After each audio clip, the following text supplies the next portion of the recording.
नमस्कार दोस्तों, आज हम शुरुआत करने वाले हैं एंडोक्राइनोलॉजी की। जो एंडोक्राइन सिस्टम, जितने भी हमारे शरीर में ग्लैंड्स होती है, हार्मोन्स होते हैं, उन सब के बारे में हम पढ़ेंगे। देखिए, बॉडी में जो भी फिजियोलॉजिकल एक्टिविटीज होती है ना, हमारी बॉडी जिस भी तरीके से काम करती है वो दो, यानी उनका जो रेगुलेशन होता है वो दो सिस्टम्स पे डिपेंड करता है। एक तो नर्वस सिस्टम और एक एंडोक्राइन सिस्टम।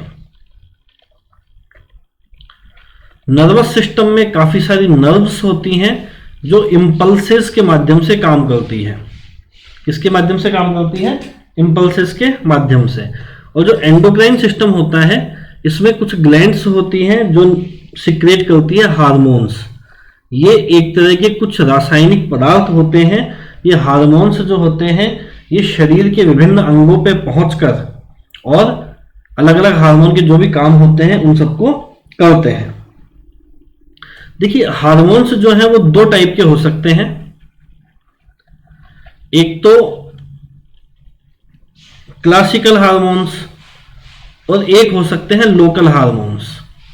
क्लासिकल हार्मोन जो एंडोक्राइन ग्लैंड्स से सिक्रेट होते हैं और लोकल हार्मोन जो एंडोक्राइन ग्लैंड्स के अलावा अन्य टिश्यूज से सिक्रेट होते हैं, इनको हम लोकल हार्मोन कहते हैं। और जो एंडोक्राइन ग्लैंड्स से सिक्रेट हो रहे हैं उनको हम क्लासिकल हार्मोन कहते हैं। जैसे हमारा प्रोलैक्टिन हो गया, है ना, थायरोक्सिन हो गया। ये सब किसके एग्जाम्पल हैं? ये सब एग्जाम्पल हैं क्लासिकल के। और लोकल के एग्जाम्पल में जैसे प्रोस्टाग्लैंडिन हो गया, इसके अलावा हिस्टामिन हो गया, है ना। अभी आगे अपन पूरी लिस्ट देखेंगे लोकल हार्मोन्स कौन कौन से होते हैं। तो ये हमें एक नॉर्मल बात ध्यान रखनी है। एक हमें एंडोक्राइन ग्लैंड के बारे में जो बात ध्यान रखनी है, ये होती है डक्टलेस ग्लैंड। ये बात इंपॉर्टेंट है।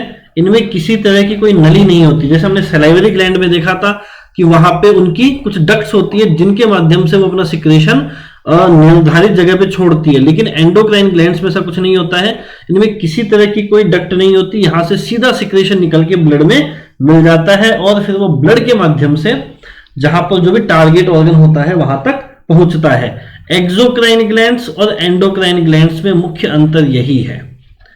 एक्सोक्राइन और एंडोक्राइन का मुख्य अंतर यही है कि यहाँ ग्लैंड्स होती हैं जो अपने सिक्रेशन को निर्धारित जगह पहुंचाती है, जबकि यहां पर ये सिक्रेशन बिना किसी डक्ट के ब्लड के माध्यम से निर्धारित जगह पे पहुंचता है। ठीक है, अब हम देखते हैं कि हमारे शरीर में मेजर एंडोक्राइन ग्लैंड्स कौन कौन सी है। तो देखिए, ये सबसे पहले पीनियल ग्लैंड जो हमारे मस्तिष्क में होती है, इसी के पास में पिट्यूटरी ग्लैंड होती है। फिर यहाँ थायराइड ग्लैंड है हमारे ट्रेकिया के आगे। इस थायराइड के आसपास में पैराथायराइड ग्लैंड होती है। ये स्टर्नम हमारे थोरेसिक कैविटी में थाइमस ग्लैंड है। किडनी के ऊपर एड्रिनल है। पेनक्रियाज हमारे जो जीआईटी का पार्ट होता है। ओवेरी और टेस्टिस, ये मेजर एंडोक्राइन ग्लैंड्स और उनकी लोकेशन है। ये हार्मोन्स जो सिक्रेट होते हैं, ये सभी हार्मोनों की लिस्ट दी हुई है। हमको एक एक हार्मोन याद होना चाहिए कि कौन कौन सी ग्लैंड से कौन कौन सा हार्मोन सिक्रेट होता है। हालांकि हम आगे के लेक्चर्स में, आगे की स्लाइड्स में इनके बारे में डिटेल में देखेंगे, तो फिर भी ये कंबाइन लिस्ट है। इसको हम कहीं भी नोट भी कर सकते हैं, इसका प्रिंट आउट भी निकाल सकते हैं ताकि हमें ये सब हार्मोन ध्यान रहे। Anterior pituitary, posterior pituitary, thyroid, parathyroid, pancreas में जो लैंगरहैंस के आइलेट्स हैं उनसे, एड्रिनल कॉर्टेक्स से, एड्रिनल मेडुला से, इसके अलावा गोनेट्स जिसमें टेस्टिस है, ओवेरी है। ये चाहे हमें हल्का सा देख लेना है, याद नहीं रहे तो भी कोई दिक्कत नहीं है। इसमें प्लेसेंटा वाले थोड़े से इंपॉर्टेंट है जो हमें ध्यान रखने हैं कि प्लेसेंटा से और किडनी से, किडनी में भी स्पेसिफिकली रेनिन, है ना, ये हमें ध्यान रखना है। ये जो मैंने आपको लोकल हार्मोन्स की बात बताई थी, तो ये लोकल हार्मोन्स है जो एंडोक्राइन ग्लैंड्स के अलावा अन्य टिश्यूज से सिक्रेट होते हैं। अब देखिए, हार्मोन्स तो मैंने आपको बता ही दिया। हार्मोन्स क्या होते हैं? केमिकल सब्सटेंसेस होते हैं जो हमारे शरीर में फिजियोलॉजिकल एक्टिविटी को रेगुलेट करने का काम करते हैं। अब देखिए, हार्मोन बनते किससे हैं? इस आधार पे इन्हें तीन भागों में बांटा जा सकता है। एक तो स्टीरॉयड हार्मोन्स, यानी जो स्टीरॉयड से बनते हैं। स्टीरॉयड में भी खासकर किससे? प्लेसेंटा से। ओ सॉरी, कोलेस्टेरॉल से, सॉरी, स्टीरॉइड में भी किससे, कोलेस्टेरॉल से बनते हैं। तो देखिए जो हमारे एड्रिनल कॉर्टेक्स से हार्मोन सिक्रेट हो रहे हैं, इसके अलावा जो गोनेड्स से हो रहे हैं और जो प्लेसेंटा से हो रहे हैं। स्टीरॉइड हार्मोन मेनली कहां कहां से सिक्रेट होते हैं, एड्रिनल कॉर्टेक्स, गोनेड्स और प्लेसेंटा। ऐसे ही जो कुछ हार्मोन बनते हैं प्रोटीन से, प्रोटीन से जो हार्मोन बनते हैं वो कहां कहां से सिक्रेट होते हैं। तो इसके लिए ट्रिक है 4P। 4P माने पिट्यूटरी, पैराथायरॉइड, पैनक्रियाज और प्लेसेंटा, है ना। मतलब ये 4P हो गए, पिट्यूटरी, पैराथायरॉइड, पैनक्रियाज और प्लेसेंटा। प्लेसेंटा से स्टीरॉइड भी सिक्रेट हो रहे हैं, प्रोटीन भी सिक्रेट हो रहे हैं। तीसरे तरह के जो हार्मोन्स है वो बनते हैं टायरोसिन से। टायरोसिन क्या है, तो हमने देखा एसेंशियल एमिनो एसिड है। तो टायरोसिन से जो बनते हैं वो कहां से सिक्रेट होते हैं, एक तो थायराइड से और एक एड्रिनल मेड्यूला से, एड्रिनल मेड्यूला से। तो ये हमें ध्यान रखना है कि हार्मोन स्टीरॉइड से जो बनते हैं, खासकर कोलेस्टेरॉल से, वो कहां कहां से सिक्रेट होते हैं, प्रोटीन में 4P, और टायरोसिन जो अमीनो एसिड है थायराइड और एड्रिनल मेड्यूला। ये हमारे हार्मोन्स का जनरल परिचय हुआ, एंडोक्राइन ग्लैंड्स का जनरल परिचय हुआ। अब हम एक एक एंडोक्राइन ग्लैंड के बारे में देखेंगे। तो सबसे पहले हम पहले पिट्यूटरी देखिए, सबसे पहले चलिए हाइपोथैलेमस के बारे में देख लेते हैं। हाइपोथैलेमस जो होती है ये हमारे पिट्यूटरी के ऊपर स्थित होती है, और हाइपोथैलेमस का मेन काम होता है पिट्यूटरी ग्लैंड को कंट्रोल करना, है ना। इसका मेन काम क्या है, पिट्यूटरी ग्लैंड को कंट्रोल करना। इसलिए इसको मास्टर ऑफ मास्टर, देखिए पिट्यूटरी को हम कहते हैं मास्टर ग्लैंड। मास्टर ग्लैंड तो किसको कहते हैं, पिट्यूटरी को। और हाइपोथैलेमस को क्या कहते हैं, मास्टर ऑफ मास्टर, है ना, या हेड मास्टर। तो ये हमको ध्यान रखना है कि पिट्यूटरी ग्लैंड को कंट्रोल करने का काम किसका होता है, हाइपोथैलेमस का होता है। हाइपोथैलेमस से जो हार्मोन्स निकलते हैं उनको न्यूरो हार्मोन्स कहते हैं। हाइपोथैलेमस से निकलने वाले हार्मोन्स को न्यूरो हार्मोन्स कहते हैं, और ये दो टाइप के होते हैं। एक तो होते हैं रिलीजिंग, एक तो क्या होते हैं, रिलीजिंग, और दूसरे टाइप के होते हैं इनहिबिटिंग। इनहिबिटिंग इसका मतलब क्या है, देखिए इसका मेन काम है पिट्यूटरी को कंट्रोल करना। तो पिट्यूटरी से जो भी हार्मोन निकलते हैं उन हार्मोन को बढ़ाने के लिए या उनको निकालने के लिए यहां से निकलते हैं रिलीजिंग हार्मोन, और उनको रोकने के लिए निकलते हैं इनहिबिटिंग हार्मोन। जैसे उदाहरण के लिए मान लीजिए पिट्यूटरी से ग्रोथ हार्मोन निकलता है। अब ग्रोथ हार्मोन को निकालने के लिए हाइपोथैलेमस से कौन सा हार्मोन निकलेगा, ग्रोथ हार्मोन रिलीजिंग हार्मोन। और जब ऐसा लगे कि अब ग्रोथ हार्मोन का काम पूरा हो गया है, तो ग्रोथ हार्मोन को अब रोकना है, तो हाइपोथैलेमस से कौन सा हार्मोन निकलेगा, ग्रोथ हार्मोन इनहिबिटरी हार्मोन, जो फिर क्या करेगा, ग्रोथ हार्मोन के रिलीज को रोक देगा। तो ये हमें ध्यान रखना है कि हाइपोथैलेमस से दो तरह के हार्मोन निकलते हैं, एक तो रिलीजिंग और एक इनहिबिटरी। तो ये इनके नाम दिए हुए हैं, growth hormone releasing hormone, growth hormone releasing polypeptide, ये कोई खास नहीं है। तो एक तो GHRH, इसका इनहिबिटरी हो गया GHIH। ऐसे ही थायरोट्रोपिक जो पिट्यूटरी से निकलने वाले TSH को रेगुलेट करता है, उसके रिलीज को। इसके अलावा कोर्टिकोट्रोपिन जो एड्रिनोकोर्टिकोट्रोपिन की रिलीज को स्टिमुलेट कर रहा है। गोनेडोट्रोपिन रिलीजिंग हार्मोन जो FSH, LH और गोनेडोट्रोपिन्स, इनकी रिलीज को स्टिमुलेट कर रहा है। प्रोलैक्टिन इनहिबिटरी हार्मोन जो प्रोलैक्टिन के सिक्रेशन को रोकता है। तो ये कुछ हार्मोन्स की लिस्ट है जो हमें ध्यान रखनी है। अब बात करते हैं पिट्यूटरी की। तो जो पिट्यूटरी ग्लैंड है इसे दो भागों में बांटा गया है।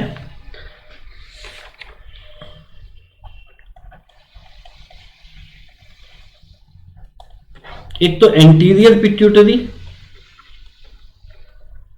और एक पोस्टीरियर पिट्यूटरी। इनके हमें नाम ध्यान रखने हैं। देखिए एंटीरियर पिट्यूटरी का एक नाम होता है एडिनो हाइपोफाइसिस, और पोस्टीरियर का नाम होता है न्यूरो हाइपोफाइसिस। ठीक है, ये हमें ध्यान रखना है। एंटीरियर पिट्यूटरी को एडिनो हाइपोफाइसिस कहते हैं और पोस्टीरियर पिट्यूटरी को न्यूरो हाइपोफाइसिस कहते हैं। तो हाइपोथैलेमस का काम होता है एंटीरियर पिट्यूटरी को क्या करना, कंट्रोल करना। पिट्यूटरी ग्लैंड जो है ये स्थित कहां पे होती है, तो हमारे स्कल में, हमारी खोपड़ी में एक बोन होती है जिसका नाम है स्फिनोइड बोन। इस बोन के पीछे की तरफ एक गड्ढा होता है, एक डिप्रेशन होता है, उस गड्ढे का नाम है सेला टर्सिका, है ना। ये हमें एक नाम ध्यान रखना है, सेला टर्सिका, जो कहाँ है, स्फिनोइड बोन में है। यहां पर पिट्यूटरी ग्लैंड सिचुएट होती है। पिट्यूटरी ग्लैंड को मास्टर ग्लैंड कहते हैं और पिट्यूटरी ग्लैंड के दो भाग होते हैं, एंटीरियर पिट्यूटरी और पोस्टीरियर पिट्यूटरी, जहां से जो भी हार्मोन्स होते हैं वो निकलते हैं। अब हम इसके कुछ हार्मोन्स देखते हैं और उनका काम देखते हैं। तो देखिए, सबसे पहले एंटीरियर पिट्यूटरी से कौन कौन से हार्मोन निकलते हैं। तो एक तो निकलता है ग्रोथ हार्मोन। ग्रोथ हार्मोन का मेनली काम क्या है, हमारी बॉडी की जनरल ग्रोथ को बढ़ावा देना। ओवरऑल जो ग्रोथ होती है, यदि इसका ज्यादा सिक्रेशन होगा तो कौन सी बीमारी हो जाएगी, जाइजेंटिज्म, एक्रोमेगेली और कशिंग डिजीज, है ना। ये हमें ध्यान रखना है कि कशिंग डिजीज है, एक होता है कशिंग सिंड्रोम। कशिंग सिंड्रोम जो होता है वो एड्रिनल ग्लैंड से रिलेटेड है। कौन सी ग्लैंड से रिलेटेड है, एड्रिनल।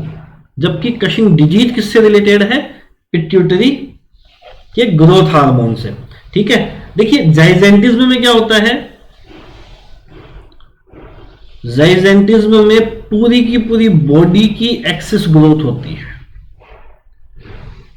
आपने कई लोग देखे होंगे बहुत लंबे लंबे होते हैं, है ना, शरीर ज्यादा ही बड़ा, 6.5 फीट जितने भी लंबे होते हैं। तो पूरी की पूरी बॉडी की जो ग्रोथ होती है इसको अपन क्या बोलते हैं, जाइजेंटिज्म। जबकि एक्रोमेगेली में क्या होता है, एक्रोमेगेली में खास करके जो बोन्स होती हैं, है ना, उन बोन्स का एनलार्जमेंट होता है, केवल बोन्स का एनलार्जमेंट और थिकनिंग। ये किसकी विशेषता है, एक्रोमेगेली की। तो एक्रोमेगेली में हमें कुछ चीजें देखने को मिलेगी, जैसे एक तो गोरिल्ला फेस, इसके अलावा मतलब चेहरा गोरिल्ला जैसा हो जाता है। तो हमारा स्काल्प होता है, माथा, फोरहेड, वो किसके जैसा हो जाता है, बुलडॉग जैसा। तो ये ध्यान रखना है, गोरिल्ला फेस, बुलडॉग, स्काल्प जैसे शब्द आ जाए तो ये किसके लिए है, एक्रोमेगेली के लिए। कशिंग डिजीज की हमने बात करी ली, ये ओबेसिटी से होने वाली एक रेयर डिजीज है। किससे रिलेटेड है, ओबेसिटी से। और कशिंग सिंड्रोम जो है वो किसमें होता है, एड्रिनल में होता है। एक चीज और ध्यान रखनी है कि जाइजेंटिज्म जो होता है ये बच्चों में शुरू हो जाता है। मतलब क्या होता है, हमारी जो बोन होती है, बोन का जो ऊपर वाला पार्ट होता है इसको बोलते हैं एपिफाइसिस। तो और ये वाला जो बीच वाला पार्ट होता है इसको बोलते हैं शाफ्ट। तो शुरू में शाफ्ट एपिफाइसिस से जुड़ा हुआ नहीं होता है, जैसे जैसे हम बड़े होते हैं वैसे वैसे शाफ्ट एपिफाइसिस से जुड़ता है। तो एपिफाइसिस से जुड़ने से पहले जो बीमारी होती है वो जाइजेंटिज्म है, ये बच्चों में होती है। एक्रोमेगेली होती है बड़ों में, एक्रोमेगेली बड़ों में होती है। जब शाफ्ट एपिफाइसिस से जुड़ जाता है उसके बाद में ये डिजीज होती है। तो हमें ध्यान रखना है कि जाइजेंटिज्म बच्चों में एपिफाइसिस के शाफ्ट से जुड़ने से पहले होती है, एक्रोमेगेली एडल्ट्स में एपिफाइसिस के शाफ्ट से जुड़ने के बाद होती है। और हाइपोसिक्रेशन से क्या होगा, ग्रोथ कम हो जाएगी तो बोना रह जाएगा बच्चा, जिसको क्या बोलते हैं, ड्वार्फिज्म बोलते हैं। ठीक है, ये हो गए ग्रोथ हार्मोन के काम। एक आता है TSH, थायराइड स्टिमुलेटिंग हार्मोन। ये इसका काम क्या है कि थायराइड ग्लैंड से, देखो नाम से ही पता चल रहा है, थायराइड को स्टिमुलेट करने वाला हार्मोन, यानी थायराइड ग्लैंड से जो भी हार्मोन से निकलेंगे उनको बढ़ाएगा। और थायराइड ग्लैंड की ग्रोथ के लिए भी यह हार्मोन जरूरी होता है। फिर एक आता है ACTH, एड्रीनोकोर्टिकोट्रोपिक। मतलब एड्रीनो से एड्रिनल ग्लैंड के दो भाग होते हैं, कॉर्टेक्स और मेड्यूला। तो एड्रिनल ग्लैंड के कॉर्टेक्स वाले भाग से जो भी हार्मोन निकलते हैं उनके लिए कौन जिम्मेदार है? ACTH, adrenocorticotropic hormone. अब आता है FSH, फॉलिकल स्टिमुलेटिंग हार्मोन। देखो मेल्स में इसका क्या काम है? तो मेल्स में ये क्या करता है? स्पर्मियोजेनेसिस को बढ़ाता है, स्पर्म्स के निर्माण की प्रक्रिया को बढ़ाता है और टेस्टोस्टेरोन के साथ में मिलकर ये काम करता है। फीमेल्स में क्या करता है? ग्राफियन फॉलिकल, ग्राफियन फॉलिकल हम जब ओवेरी में जब मेंस्ट्रुअल साइकिल चलता है तो ग्राफियन फॉलिकल्स बनती है जो ओव्यूलेशन के लिए जिम्मेदार होती है। तो ग्राफियन फॉलिकल्स का डेवलपमेंट और एस्ट्रोजन का सिक्रेशन ये किसके द्वारा होता है? FSH हार्मोन के द्वारा। क्या होता है कि जो ये ग्राफियन फॉलिकल होती है इनमें कोशिकाएं होती है जिनको बोलते हैं थीका सेल्स, है ना। इन थीका सेल्स से निकलता है एस्ट्रोजन। तो FSH का काम होता है इन थीका सेल्स को स्टिमुलेट करना। LH ल्यूटिनाइजिंग हार्मोन, तो पुरुषों में ये कहां से निकलता है? मेल्स में इसका काम क्या है? Leydig cells. लेडिक सेल कहां होती है? टेस्टीज में। लेडिक सेल कहां होती है? टेस्टीज में। तो टेस्टीज की लेडिक सेल को स्टिमुलेट करके ये कौन से हार्मोन को, स्त्रावन को प्रेरित करता है? टेस्टोस्टेरोन। ठीक है, इसलिए इसको पुरुषों में ICSH भी कहते हैं। क्या कहते हैं? ICSH। I मतलब इंटरस्टिशियल, C माने सेल, S माने स्टिम्युलेटिंग और H माने हार्मोन। मतलब जो हमारे टेस्टीज में लेडिक सेल्स होती हैं ये इंटरस्टिशियल सेल्स होती हैं, इनको स्टिम्युलेट करके ये टेस्टोस्टेरोन के सिक्रेशन को बढ़ाता है। फीमेल में ये FSH के साथ काम करके ओव्यूलेशन के लिए जिम्मेदार है, कॉर्पस ल्यूटियम के लिए जिम्मेदार है। जब ओव्यूलेशन हो जाता है उसके बाद जो स्ट्रक्चर बचती है उसको हम क्या कहते हैं? Corpus luteum. ठीक है, तो इनके लिए ये जिम्मेदार होता है। और कॉर्पस ल्यूटियम से जो भी हार्मोन निकलते हैं, ये Cl का मतलब कॉर्पस ल्यूटियम है, इनके लिए भी। तो ये इंपॉर्टेंट हार्मोन है, FSH हो गया, LH हो गया। एक होता है प्रोलैक्टिन। प्रोलैक्टिन किसके लिए है? Production and secretion of milk. इसके लिए कौन जिम्मेदार होता है? प्रोलैक्टिन। ये बात हो गई एंटीरियर पिट्यूटरी के हार्मोन के। ये इनके डिसऑर्डर्स है, जाइजेंटिज्म, एक्रोमिगेली। एक्रोमिगेली के साथ जाइजेंटिज्म हो जाए तो उसको बोलते हैं एक्रोमिगेलिक जाइजेंटिज्म। और कशिंग डिजीज हमने देख ही लिया, ड्वार्फिज्म हमने देख ही लिया। एक्रोमिगेली का उल्टा होता है एक्रोमाइक्रिया, है ना, ये हमको ध्यान रखना है। और एक होती है सिमंड्स डिजीज, नाम ध्यान रख लीजिएगा। अब आते हैं पोस्टीरियर पिट्यूटरी पे। ये देखिए पोस्टीरियर पिट्यूटरी से जो दो हार्मोन निकलते हैं, एक तो होता है ADH, एंटी डाइयूरेटिक हार्मोन, और एक होता है ऑक्सीटोसिन। ये दोनों हार्मोन बनते कहां हैं? तो ये बनते हाइपोथैलेमस में ही है, और यहां से पहले वहां से यहां आते हैं, फिर यहां से आके सिक्रेट होते हैं। देखिए ADH का काम क्या है? ADH का मेन काम क्या होता है कि जो हमारी किडनियां होती है, किडनियों का मेन काम क्या है? पानी का, मतलब ब्लड से पानी का एब्जॉर्प्शन करना, मतलब जो भी काम की चीजें हैं उनको तो एब्जॉर्ब कर लेती है, और बाकी जो वेस्ट होता है उसको छानती है। ये किसका काम है? किडनी का। तो ADH जो होता है ये क्या करता है? पानी के एब्जॉर्प्शन को मेंटेन करने का ये काम करता है। नेफ्रॉन्स में एक होती है डिस्टल कॉन्वोल्यूटेड ट्यूब्यूल, DCT, और एक होती है कलेक्टिंग डक्ट। जब हम आगे किडनी की स्ट्रक्चर देखेंगे तब इनको देखेंगे। डिस्टल कॉन्वोल्यूटेड ट्यूब्यूल और कलेक्टिंग डक्ट। यहां से क्या करता है? इस हार्मोन के कारण, ADH हार्मोन के कारण यहां से पानी का एब्जॉर्प्शन जो हो जाता है वो बढ़ जाता है। इसीलिए इसको क्या कहते हैं? Anti diuretic. डाइयूरेटिक का मतलब है यूरिन का ज्यादा आना, तो यूरिन में पानी की मात्रा को कम करने का ये काम करता है, इसलिए इसको कहते हैं एंटी डाइयूरेटिक हार्मोन। और इसके अलावा ये क्या करता है? जो हमारी ब्लड वेसल्स होती हैं, खास करके आर्टरीज, उनका कंस्ट्रिक्शन करता है, यानी उनको संकुचित करता है, जिसके कारण क्या होता है? ब्लड प्रेशर बढ़ जाता है ना। ये सिकुड़ेगी तो इसके कारण क्या होगा? इसमें जो ब्लड है उसका स्पीड और प्रेशर बढ़ जाएगा। तो एडीएच का ये भी काम है। क्या क्या काम है? एक तो रिटेंशन ऑफ वाटर यानी पानी के एब्जॉर्प्शन को बढ़ाना, ब्लड में पानी की मात्रा को बनाए रखना, और वैसो प्रेशर एक्शन यानी इनको कॉन्स्ट्रिक्ट करना, जिससे क्या होता है ब्लड तेजी से ऊपर की ओर और ज्यादा प्रेशर से जाता है, जिससे ब्लड प्रेशर बढ़ जाता है। तो यदि इसका सिक्रेशन कम होगा तो क्या होगा? यूरिन में पानी की मात्रा बढ़ जाएगी। इस बीमारी को अपन क्या बोलते हैं? Diabetes insipidus. Diabetes insipidus. और दूसरा हार्मोन जो पोस्टीरियर पिट्यूटरी से सिक्रेट होता है वो है ऑक्सीटोसिन। ये फीमेल और मेल दोनों में सिक्रेट होता है, हमें ये बात ध्यान रखनी है।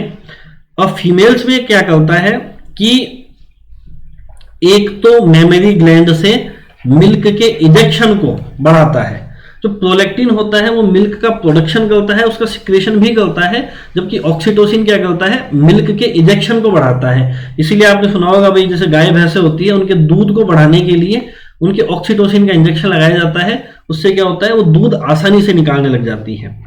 प्रेगनेंसी में क्या होता है? देखिए, पूरी प्रेगनेंसी के दौरान दो हार्मोन एस्ट्रोजन और प्रोजेस्टेरॉन ये बढ़े हुए रहते हैं। ये दोनों क्या करते हैं? ऑक्सीटोसिन का सिक्रेशन नहीं होने देते हैं। जब प्रेगनेंसी खत्म होने वाली होती है, पूरा 9th मंथ चल रहा होता है, तब इन दोनों हार्मोनों का जो इनकी जो मात्रा होती है वो अचानक से कम हो जाती है। और अचानक से इनका सिक्रेशन कम होता है तो ऑक्सीटोसिन का सिक्रेशन बढ़ जाता है। और ऑक्सीटोसिन क्या करता है? ये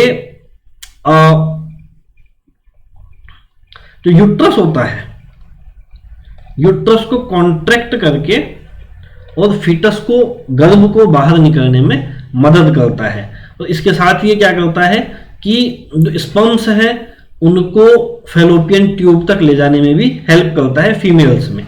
मेल्स में देखिए क्या करता है? स्पर्म को यूरेथ्रा तक लाने में हेल्प करता है, जहां से ये आगे पेनिस के माध्यम से वेजाइना तक जाते हैं। तो ये हो गए पोस्टीरियर पिट्यूटरी हार्मोन्स के काम। ये डिजीज हमने देख ही ली थी कि इसकी कमी से क्या हो जाता है? डायबिटीज इंसिपिडस, ये हमें ध्यान रखना है।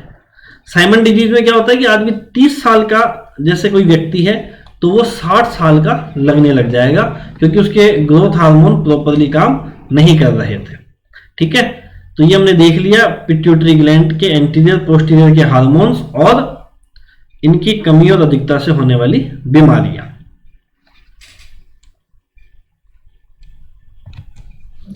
अब आती है हमारे थायराइड ग्लैंड। ये देखिए, थायराइड ग्लैंड जो है वो हमारे ट्रेकिया के आगे की ओर स्थित होती है। ये जैसे ये ट्रेकिया है, यहाँ पे स्थित है, और इसके दो लोब होते हैं, राइट और लेफ्ट, और दोनों लोब जुड़े हुए किससे होते हैं? इस्थमस से। ठीक है, ये हमें ध्यान रखना है कि फीमेल्स में ये ज्यादा बड़ी होती है। फीमेल्स में ये मेल की तुलना में ज्यादा बड़ी होती है। प्रेगनेंसी के समय और लैक्टेशन के समय इसके फंक्शन बढ़ जाते हैं, जबकि मीनोपॉज के समय इसके फंक्शन क्या होते हैं? कम हो जाते हैं। ठीक है, यहां देखिए, इसकी हम सेल्स देखें तो दो तरह की सेल्स होती है, फॉलिकुलर और पैराफॉलिकुलर।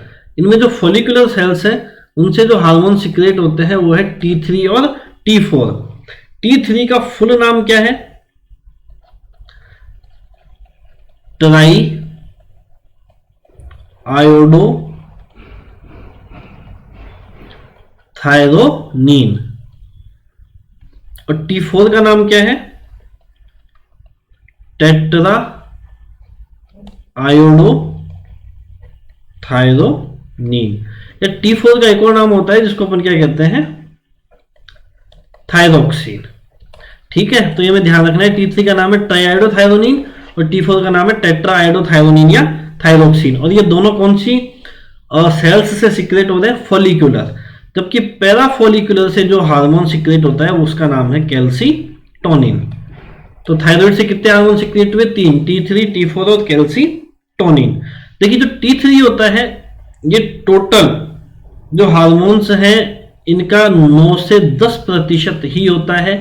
ज्यादा मात्रा में कौन होता है? T4। कितना? लगभग 90%। तो ये ध्यान रखना है, T4 का सिक्रेशन केवल 9 से 10% होता है, जबकि T4 का 90% होता है। और ये हमने देख ही लिया था कि जो थायराइड ग्लैंड के हार्मोन होते हैं वो कौन से अमीनो एसिड से बनते हैं, tyrosine amino acid. Tyrosine amino acid पे आयोडीन की जब क्रिया होती है तब जाके इन हार्मोनों का निर्माण होता है। तो ये बात तो हमें समझ में आ गई कि मात्रा किसकी ज्यादा है, T4 की। लेकिन हम पोटेंसी देखें तो पोटेंसी किसकी ज्यादा होती है, T4 की, T3 की T4 की तुलना में। और यदि हम ड्यूरेशन की बात करें कि लंबे समय तक कौन रहता है, तो T4 का ड्यूरेशन T3 की तुलना में ज्यादा होता है। तो हमें यह भी ध्यान रखना है कि सिक्रेशन ज्यादा किसका हो रहा है, T4 का। पोटेंसी किसकी ज्यादा है, T3 की। और ड्यूरेशन किसका ज्यादा है, T4 का। इनका यदि हम प्लाज्मा लेवल देखें, यानी इनकी कितनी मात्रा हमारे ब्लड में होती है, प्लाज्मा में, तो T3 की होती है 0.12 माइक्रोग्राम पर डेसीलीटर, जबकि T4 की कितनी होती है, 8 माइक्रोग्राम पर डेसीलीटर। तो ये मात्रा भी हमें ध्यान रखनी है। अब चूंकि ये हमने देखा कि थायराइड जो हार्मोन्स होते हैं, टायरोसिन प्लस आयोडीन मिलके इन हार्मोनों का निर्माण करता है। तो थायराइड हार्मोन्स के निर्माण के लिए साल भर में आयोडीन कितना चाहिए, तो 50 मिलीग्राम पर ईयर। इतना आयोडीन हमें साल भर में चाहिए होता है थायराइड हार्मोन्स के निर्माण के लिए। और यदि आयोडीन की मात्रा ज्यादा हो जाएगी तब भी थायराइड हार्मोन्स का सिंथेसिस रुक जाएगा। ये बात बहुत इंपॉर्टेंट है कि ऐसा नहीं होता कि आयोडीन की मात्रा ज्यादा हो गई तो अब जो थायराइड वाले हार्मोन्स उनका सिंथेसिस ज्यादा होगा, नहीं, ऐसा नहीं है। थायराइड आयोडीन की मात्रा यदि ज्यादा हो जाती है तो भी थायराइड हार्मोन्स का सिंथेसिस रुक जाता है। इस इफेक्ट का नाम होता है वुल्फ चेकऑफ इफेक्ट। यदि कहीं ये शब्द आपको दिख जाए तो ये किससे रिलेटेड है, थायराइड हार्मोन्स के निर्माण से, कि आयोडीन की मात्रा अधिक होने पर भी थायराइड हार्मोन्स का निर्माण रुक जाता है। इसको वुल्फ चेकऑफ इफेक्ट कहते हैं। एक बात जो और हमें थायराइड हार्मोन्स के बारे में ध्यान रखनी है कि ये लगभग शरीर में 4 महीने तक स्टोर रहते हैं। इसी कारण क्या होता है, जब थायराइड हार्मोन्स की कमी या अधिकता होती है तो हमें तुरंत इसके लक्षण, साइन सिम्टम जो है वो दिखाई नहीं देते हैं। तो ऐसे ये एकमात्र हार्मोन्स हैं जो शरीर में लगभग 4 महीने तक स्टोर रहते हैं। इसीलिए थायराइड की जो हाइपर या हाइपोथायरॉयडिज्म है, इन बीमारियों के साइन सिम्टम लगभग 3 से 4 महीने बाद में दिखाई देते हैं। अब देखते हैं इन हार्मोन्स के काम क्या क्या है।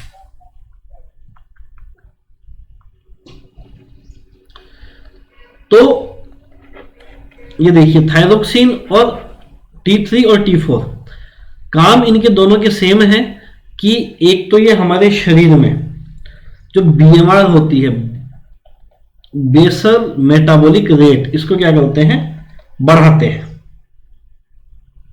अब देखिए, यदि हाइपरथायरॉयडिज्म हो जाएगा तो BMR बहुत ज्यादा बढ़ जाएगी, लगभग 60 से 100% तक BMR बढ़ जाती है। और हाइपो में BMR कम हो जाएगी, है ना, लगभग 20 से 40% तक कम हो जाती है। BMR यानी जो मेटाबॉलिज्म हमारे शरीर का होता है उसको बढ़ाने का काम किसका है, हमारे थायरोक्सिन का। ये ध्यान रखिए, देखिए T4 और T3 इन दोनों के काम सेम होते हैं, बस T3 की पोटेंसी ज्यादा होती है जबकि T4 की पोटेंसी थोड़ी सी कम होती है। और इसका क्या काम है, शरीर में कोलेस्ट्रॉल के लेवल को कम करना। इनका दूसरा काम क्या है, पहला काम तो क्या, BMR को बढ़ाना, दूसरा काम क्या है, कोलेस्ट्रॉल के लेवल को कम करना। ठीक है। अब यदि इनका सिक्रेशन कम होगा यानी हाइपो, तो क्या होगा, हमारे ब्लड वेसल्स में कोलेस्ट्रॉल बढ़ जाएगी, जिस बीमारी को अपन क्या कहते हैं, एथेरोस्क्लेरोसिस, है ना, यानी ब्लड वेसल्स में कोलेस्ट्रॉल का जमा होने लग जाना। और हाइपर में क्या होता है, अब भाई ये ब्लड से कोलेस्ट्रॉल को कम कर रहा है तो कहां पे ले जाके जमा कर रहा है, लीवर में। तो यदि इनका सिक्रेशन ज्यादा होगा तो ब्लड वेसल्स में तो कोलेस्ट्रॉल की मात्रा कम हो जाएगी, लेकिन जाके लीवर में डिपॉजिट हो जाएगा। इससे कौन सी बीमारी हो जाएगी, फैटी लीवर।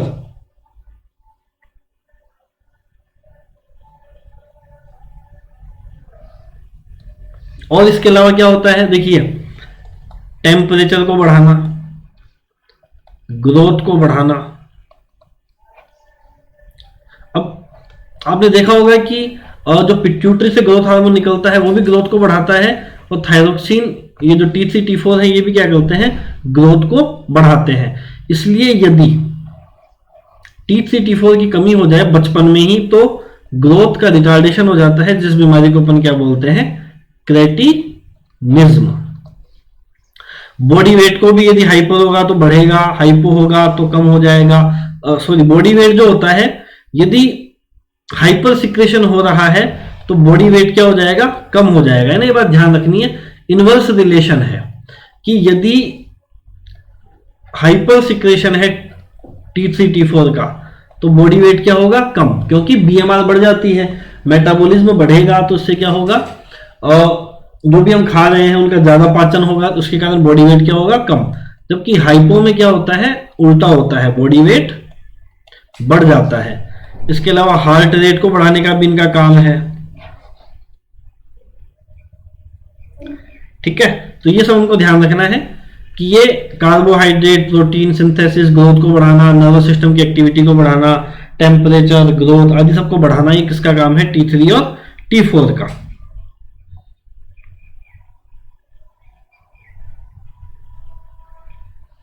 ये हमने देख ही लिया था कि हाइपोथैलेमस जो होता है उससे थाइरोट्रोपिक रिलीजिंग हार्मोन निकलता है, यहां से पिट्यूटरी को संदेश जाता है, पिट्यूटरी से TSH निकलता है और TSH के कारण T3 T4 हार्मोन्स निकलते हैं। तो ये हो गए थायराइड ग्लैंड के। एक कैल्सिटोनिन, कैल्सिटोनिन जो होता है ये ब्लड में कैल्शियम के लेवल को क्या करता है, कम करता है ना। ब्लड में कैल्शियम के लेवल को कम करता है और ब्लड से कैल्शियम को ले जाके बोन्स में डिपॉजिट करता है, ठीक है। ये लिखा हुआ है, ब्लड में कैल्शियम लेवल को कम करता है। बोन्स से, जैसे ये बोन्स है, इनसे ये ब्लड है, तो इसमें बोन्स से ब्लड में कैल्शियम के आने को कौन सा हार्मोन रोकता है, कैल्सिटोनिन, ठीक है। अभी कैल्सिटोनिन हम आगे और देखेंगे, जब हम पैराथार्मोन हार्मोन समझेंगे ना तब हमें ये ज्यादा अच्छे समझ में आएगा। अभी के लिए आप T3 और T4 का ध्यान रखें। अब देखिए अधिकता से कौन सी बीमारी हो जाती है, तो हमें पता ही है, हाइपर थायरॉइडिज्म। देखिए किस कारण से हो सकता है, तो एक बीमारी का आपने नाम सुना होगा, ग्रेव्स डिजीज। ये क्या है, ये एक ऑटो इम्यून डिजीज है। इसमें क्या होता है, थायराइड जो होता है उसी के खिलाफ एंटीबॉडीज बनने लग जाती है, थायराइड के खिलाफ एंटीबॉडीज बनने लग जाती है, उससे थायराइड को नुकसान होने लगता है। थायराइड को नुकसान होता है तो T3 T4 का बनना कम होता है, तो उससे पिट्यूटरी को यह संदेश पहुंचता है कि भाई T3 T4 की मात्रा शरीर में कम है, तो पिट्यूटरी क्या करती है, ज्यादा TSH सिक्रेट करती है, और ज्यादा TSH सिक्रेट करती है तो T3 और T4 का सिक्रेशन बढ़ने लग जाता है, ठीक है। तो हाइपरथायरॉइडिज्म एक तो इसके कारण होता है, या इसके अलावा और किसी तरह का ट्यूमर थायराइड ग्लैंड में बन जाए तो उसके कारण होता है। और हाइपरथायरॉइडिज्म से एक बीमारी आपने सुनी होगी जिसका नाम होता है एक्सोप्थेल्मोस, एक्सोप्थेल्मोस। इस बीमारी में क्या होता है, जो हमारी आईबॉल्स होती है, आंखें होती है, वो बाहर की तरफ निकली हुई प्रतीत होती है। एक आता है हाइपोथायरॉइडिज्म। हाइपो से देखिए बड़ों में जो बीमारी होती है उसको बोलते हैं मिक्सिडीमा। इसमें क्या होता है, पूरे शरीर में और सूजन सी लगती है, जिसको क्या कहते हैं, जनरलाइज्ड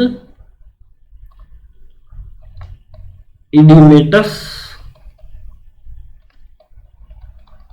अपीयरेंस, है ना। पूरा शरीर हमें सूजा सूजा सा दिखता है, और ये इडिमा कैसा होता है, non pitting type, non pitting type, मतलब आप यदि स्किन को दबाएंगे तो वो वापस उठेगी नहीं, यदि दबाने से वापस उठती है तो इसको पिटिंग कहते हैं, और दबाने से वापस नहीं उठ रही है तो इसको क्या बोलते हैं, नॉन पिटिंग। बच्चों में जो होता है उसको, ये तो हो गई एडल्ट की बात, बच्चों में होता है क्रेटिनिज्म, क्रेटिनिज्म जो ग्रोथ हार्मोन के कारण ड्वार्फिज्म होता है, और जो T3 T4 के कारण क्रेटिनिज्म होता है, उसमें अंतर क्या है, वहां पे केवल और केवल ग्रोथ रुकती है, यहां ग्रोथ तो रुकती ही है, साथ ही साथ में यहां पे हमें मेंटल रिटार्डेशन भी मिलेगा, मेंटल रिटार्डेशन भी मिलेगा, यह हमें ध्यान रखना है। एक बीमारी होती है गोइटर, गोइटर का मतलब क्या होता है, थायराइड ग्लैंड का बढ़ जाना, आकार में बढ़ जाना, ठीक है।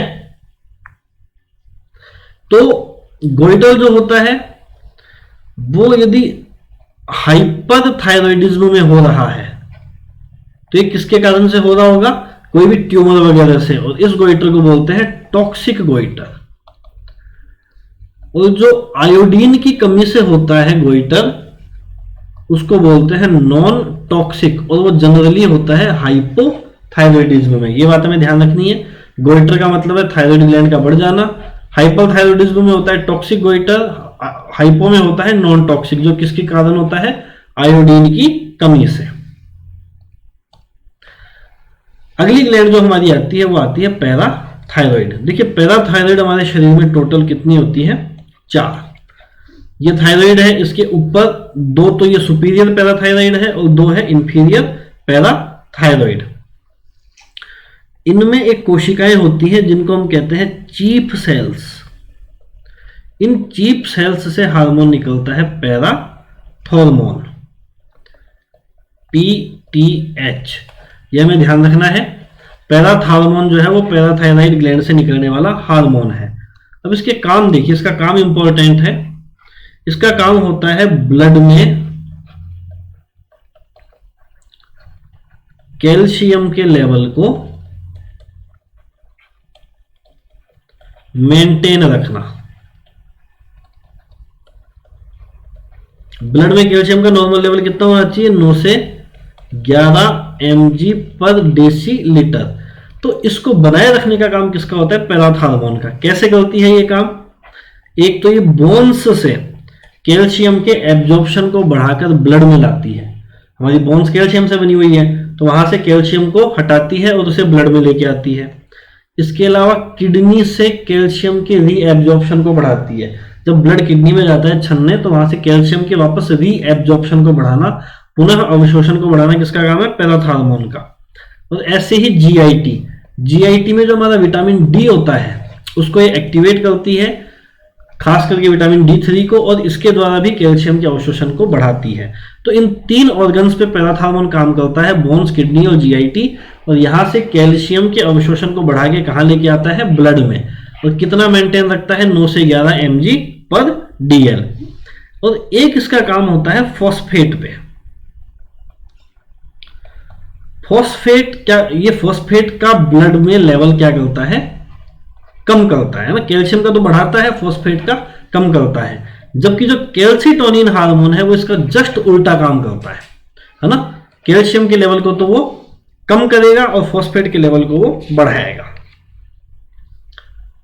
तो इसका मतलब क्या हुआ कि यदि ब्लड में कैल्शियम का लेवल बढ़ जाता है, ब्लड कैल्शियम लेवल बढ़ जाता है, तो इसका मतलब पैराथॉर्मोन का सिक्रेशन क्या हो जाएगा, कम हो जाएगा, है ना। ये हमें रिलेशन ध्यान रखना है कि ब्लड में कैल्शियम लेवल बढ़ जाता है तो पैराथॉर्मोन का जो सिक्रेशन है वो कम हो जाता है।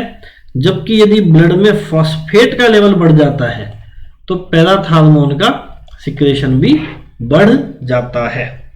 ठीक है, ब्लड में फॉस्फेट का नॉर्मल लेवल कितना होना चाहिए, लगभग 4 mg पर डेसीलीटर। तो अब इसकी कमी से क्या हो जाएगा, हाइपो पैराथायराइडिज्म।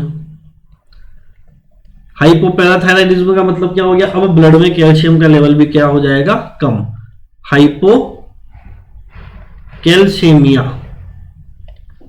हाइपोकैल्शियमिया हो जाएगा। और यदि कैल्शियम की मात्रा कम होते होते 6 mg पर डेसीलीटर तक या इससे कम हो जाए तो इससे क्या हो जाता है, टिटेनी।